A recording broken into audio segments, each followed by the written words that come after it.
Formaji YouTube video k lia oper jo tum ny story lik kdhs k oper tai men strong hook lik k do. Hook jandar. Suspenseful our curiosity si barpor hona chaye k mary vauer engage ho jn our video ko ntk deken the color of goodbye. The evening sunlight reflected off the window. It made everything around me look strange. I stood in the empty room. The smell of dust and dampness was almost suffocating. The wind rattled the door softly. My heart pounded as if it would burst out. My hands felt icy cold. I could feel the emptiness pressing in my chest. Everything around me began to blur. The walls looked like dried blood. The wooden floor turned dull and shadowed. I heard a faint whisper. But when I turned, no one was there. My body shook uncontrollably, yet I could not take my eyes off the door. The silence was so complete I could hear my own heartbeat clearly. And I knew someone was near. But I could see no one. A chilling sensation spread through my body. The color of the air around me started to change. I saw a shadow that should not have been there.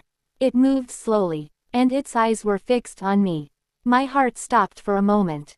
And I realized immediately, what I thought was a simple goodbye was not just words. I froze, unable to move, as the shadow lingered at the edge of the room. It did not speak. Did not blink. It only stared, and the weight of its gaze pressed into my chest. I swallowed hard. The air felt thick, almost solid, resisting my every breath. The smell of damp wood and something metallic filled my nostrils. My skin crawled as if invisible fingers traced my spine. Slowly, I stepped backward. The floor creaked under my weight, each sound echoing far too loudly. The shadow flinched. Or maybe it moved closer. I could not tell. A cold wind whipped past me. The curtains fluttered violently, though the windows were closed. I could hear whispers now, soft, urgent, almost pleading. The words made no sense, but the tone carved fear into my bones. I tried to call out, my voice caught in my throat. My lips trembled. All I could do was breathe, sharp and shallow, as the shadow stretched. It seemed taller now, impossibly tall, its form shifting like smoke in the dim light. I glanced around the room for anything to defend myself. An old chair stood against the wall. I grabbed it, heart hammering, and lifted it like a shield. But the shadow did not flinch. It only leaned closer, and I could feel its presence like ice crawling up my arms. The whispers grew louder, overlapping in a chaotic chorus. My mind reeled, trying to make sense of them, but it was impossible. Then, I noticed something horrifying. The walls, once neutral, were slowly bleeding color. Not red paint, but something darker, viscous, alive. It oozed and pooled on the floor, moving like liquid shadow. Panic surged. I stumbled backward and tripped over the edge of the rug. I fell hard, the chair clattering beside me. The shadow loomed over me, and in that moment, I saw its face. It was mine, but wrong, twisted. Eyes hollow and black, skin pale and drawn tight, mouth stretched in a grin that was impossibly wide. Every feature was a cruel exaggeration of my own. My mind screamed, but no sound came out.